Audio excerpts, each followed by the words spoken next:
Hey everyone, welcome back to the best U.S. Mint news channel on YouTube. I'm Son of a Silver Stacker. Today's date is the 2nd of March, 2025, and in this video we're going to be talking about the circulating coin production at the United States Mint. We're also going to hit an article at numismaticnews.net by Richard Gidroyich, and then we'll hit up eBay, and then finally those plus ones. Got some really good stuff for you here today. Hope you stick around to find out. Now, today's video, we're really going to try and wrap our head around the circulating coin production, but more importantly, we're going to put this into a larger perspective. Now, I don't know if you're new here to the coin collecting community. I don't know if you're a returning coin collector or if you're somebody who's been in coin collecting the whole while. But whatever the reason is, consider yourself lucky.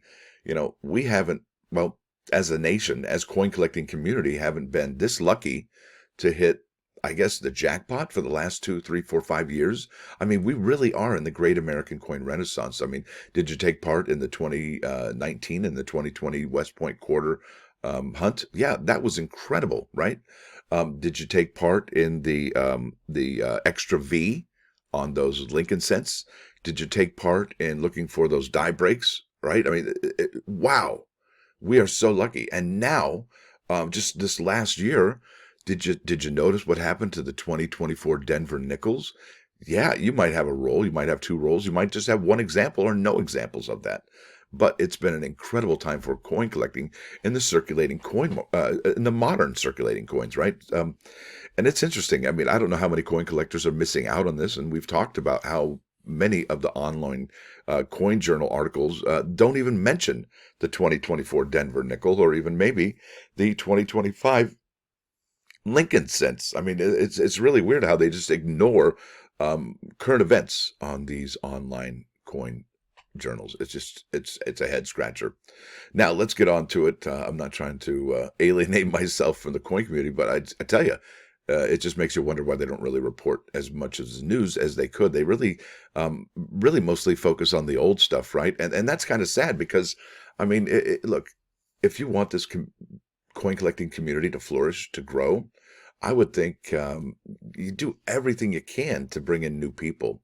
You ever been over to Facebook and been in there coin collecting for amateurs or beginners, and then, you know, somebody asks what other people think is not a smart question, and they get all snarky? Yeah, you've just alienated a potential collector, a buyer, or even a seller of some really cool stuff, and they won't be a coin collector anymore. So I've seen some really oddball stuff in this community, and it seems like the coin collectors themselves don't want the community to grow by the behavior. I don't get it. These snarky, snappy answers and salty.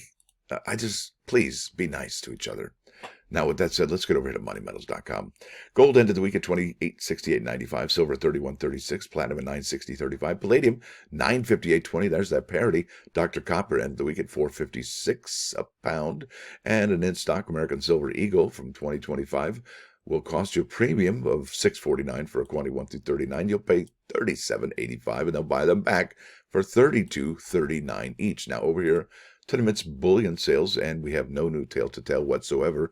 Look at this. Will we see any half or quarter ounce gold sales for the month of February? I don't know, but I'm going to find out, and I'll pass on the word to you. Now, here we are under About Production Sales figures. This is circulating coin production, folks, and I tell you, we really are very lucky right now to have all this attention in coins right now. We're just really lucky.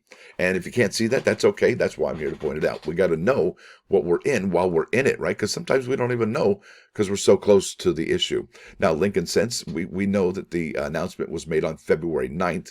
So that gave the United States Mint 1 whole week just about to strike more Lincoln cent, Jefferson nickels, Roosevelt dimes, quarters, Candy half dollars, and Native American dollars, right? But the main thing we're looking at here are the Lincoln cents, because that was the one that we were told was finished, was done. And now, obviously, there's a lot of people say, well, you know, you can't really do that. Need legislation. Well, yes and no. We're following Canada's lead, and that's the way it goes, I guess. The United States turns out Canada is really innovative. And I mean, look at the state quarter program. We wouldn't even have the American state quarter program if it wasn't for the Canada program in the early 90s, right? So, ta-da, Canada. Eh? So they got rid of their penny in 2012, but they didn't legislate it out of existence. They just stopped minting it. And it is still legal tender to this very day, and you can even find them in circulation today. And they took about 6 billion of those bad boys out of circulation the first few years, but like I said, you can still find them, and they're all over the United States. I remember when I lived in Los Angeles, California, when I did Lincoln cent hunt roll, coin roll hunts, there they are, those Canadian cents. They're everywhere. And you know what? What's interesting is that you can bring them to U.S. retailers, and they'll take them, right? A penny earned, a penny saved, all that good stuff. So 82.4 million for Denver. Philadelphia, 160 million. All right, that's what we're paying attention to this year. And if you look at the eBay sales for the Lincoln cents, the uncirculated one from Denver, they're doing pretty good. But also the San Francisco proof is doing pretty good. And I got to tell you, folks, I think the United States Mint, if they do get rid of that Lincoln cent, I do believe they will be struck for the collector. Now, think about that. If they don't make any Lincoln cents for 2026, that semi-quincentennial, wow. And they only produce them in an uncirculated set that has 190,000 imagine that kind of demand that's like a super short print run on the 2026 semi-quincentennial Lincoln cents. And I don't believe that to be the case, but we need to consider it. Why should we consider things? Well, we should consider things beforehand. That way, when it happens, we already know what to do, and we won't waste any time. We can take action right away. That's right. It's kind of something that we should all be thinking about. Now, what we should be thinking about also is the American Women Quarter Program. Look at these strikes, and this is really important, folks. This is the last year of the American Women Quarter Program, and we know for a fact that the United States Mint and the Federal Reserve, well, the Federal Reserve ordered a lot of coins from the last few years, from 2021, 2022, 2023, and in 2024 started tamping it down because, well, there's just way too many coins in circulation right now. And because of that, the Fed is not ordering like they used to, right? They're not going gonzo. And that begs the question, will the United States Mint strike any more Ida Wells quarters? And this 2 million here, I believe, for Juliette Gordon Low, I don't believe this is the final story for 2.2 million. However, if this Juliette Gordon Low, like I said, you got to consider, right? All things considered over here. If this is it for Juliette Gordon Low, 2.2 million quarters, is that just for collectors? What? And will there be any in circulation at all? And if that's the case, this might be the lowest minted quarter since like 1932. That would be incredible. Maybe not the 32, but it's way down there. Now let's keep on keeping on. I've probably yammered for way too long. This is numismaticnews.net. This is by Richard Gidroyich, February 27, 2025. It says supply and demand of the 2025 Lincoln cent. With the 2025 Lincoln cent minted only in January and maybe 1 week in February, right? Could scarcity drive demand? History suggests otherwise. That's right. That's why I'm on the sideline for now. Here's why collectors should take a closer look. And I do believe that, absolutely. And there's a beautiful shot of the Lincoln or Zinken cent, as it were. And that's a 2025D. And that is the one that has 82.4 million compared to 160 million. So clearly the Philadelphia strike is double what the Denver is. All right, there's a 2025 penny roll from eBay. As might be anticipated, the month's biggest news is for our Lincoln cent. And folks, that's got to be the biggest news in coin collecting for the last 50 years. It's got to be. It's been no secret that our lowest denomination coin has been produced at a loss to the U.S. Mint for some time, years and years and years, right? The cent has degenerated, I almost said degenerated, from being comprised of copper to a cheaper mix of metals that quickly deteriorates. I'm going to focus here. It also costs approximately triple to produce its face value. So much for any possible seigniorage profit. And now think about that. It eats into the other coin's seigniorage as well, right? So, yeah, the fat pays for the lean. It didn't take long for President Trump to realize what Congress and the Mint have known for some time. The coin should follow the half cent, 2 cent, 3 cent, half dime, and the 20-cent coins into history. Now, think about that, folks. Look at all these historical coins right there, okay? Yeah, that's it right there. That's a huge red flag, like, oh my gosh, into history due to having become impractical. Circulating gold coins are also gonzo, but that has more to do with the dramatic increase in the intrinsic value of these coins. All right, it has yet to be seen if Congress will try to challenge an executive action stopping the production of cent. It is their prerogative. Yeah, but I think it's Republican held. So I don't know if that's even going to happen. But hey, we can always dream, right? The late Arizona senators, John McCain and Jim Colby, attempted to legislate the cent out of circulation for years. The only part the president has overlooked is demanding that the same rounding laws used in Europe to avoid inflationary cash transactions be set in place. From a collector's view, the fact that the 2025 Lincoln cent was only produced in January suggests those cents could be rare. Collectors shouldn't forget that the 1950 D nickel, among others, was obtained and hoarded by the roll, making the low mintage figure irrelevant. Incidentally, it costs about 13 cents to mint a nickel. Yeah, that's next on the chopping block. Mintage does not necessarily mean rarity.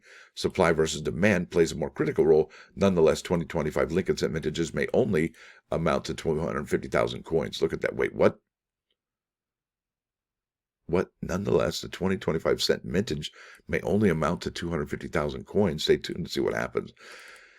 Now, wouldn't that be interesting if the United States Mint had, let's just say maybe 40 million of these coins sitting in the, well, I mean, look, if they struck them already of these 82, wouldn't they just get them out in circulation? Why would they hold them back? It doesn't make any sense to hold any of that back. Anyway, let's keep on keeping on. So in 2 wake-ups from now, the annual set, the proof set right there from San Francisco at $40.25. And I will be doing a live stream noon Tuesday when this drops on Taco Tuesday. Schlesy, all right? Now, check this out. It does, you see these legend here? You see this says new, limited, coming soon, limited. This one says coming soon, but it doesn't say limited. So and I think the limited means that there are less than 50 to 75,000 of the product available. And that proves that we know has 420,002 is their product limit, mintage limit. And I think that mintage limit is probably not correct. Now let's keep on keeping on. Let's go to eBay and check out what the Lincoln cents out of San Francisco are selling for. I really love this photograph. It looks like it's floating or 3D. Very good job there. Look at this PD&S for $34.99. This is a NGC graded proof 69 red. Typically, that would probably be a $9, $10 coin. Seeing how it's proof 69, maybe $20. But yeah, $37 for a proof 69. There's a proof 70 for $87. It had 22 bids. Look at that, $37.95. And that sold March 1st. Look at this. Proof 70 red ultra cameo first release for $94.99. Best offer buy now. Same, $99, $25 a roll. And so, wow, look at that. Congratulations set. So obviously, we're looking at all these March 1st sales. Yesterday was very active on eBay. Really incredible, folks. We're in really new territory. I mean, the coin collecting community hasn't been this lucky in years and years and years and years, right? Now, obviously, in the early 60s, they swapped out the Franklin $50 for the Kennedy $50, but they're keeping the $50, right? They didn't discontinue it. So that's incredible, folks. It's just, wow, we are really lucky to be in the time we are. Now, this is about intolerance. This is the +1 action. No one is as deaf as the person who will not listen. Think about that. Can you think of a time where somebody wasn't listening? Maybe even recently? Yeah, that person is deaf. Now, this is said about someone who chooses to ignore advice or will not believe what they are told. Oh, come on. You're being silly. Now, over here to 3 Nines Fine 99.9 KOIN Coin News Radio. This is Shine On, You Crazy Diamond, parts 1 through 9. And yes, it is a seamless edit. So hopefully you dig this on a nice Sunday morning. Get your groove on, hang out, chillax, enjoy the day. And I think that's it. I don't think I have anything else more to say. So y'all have a wonderful day. I better stop rhyming. Okay, stop, zip it. So, folks, I do thank y'all for hanging out this long. Please help support the channel by hitting the like button. It basically thrusts this video out into the YouTube ether, and it gets promoted heavily. So please hit that like button. Also, please consider becoming a member. It's $1.99 a month. It's like the price of a cheap cup of coffee, and then you can go to the store and get a mug for the coffee, all that good stuff. Or if you just want to make a donation, you can do that too. But wouldn't you rather own something or have a membership? I know I would. Stacker out.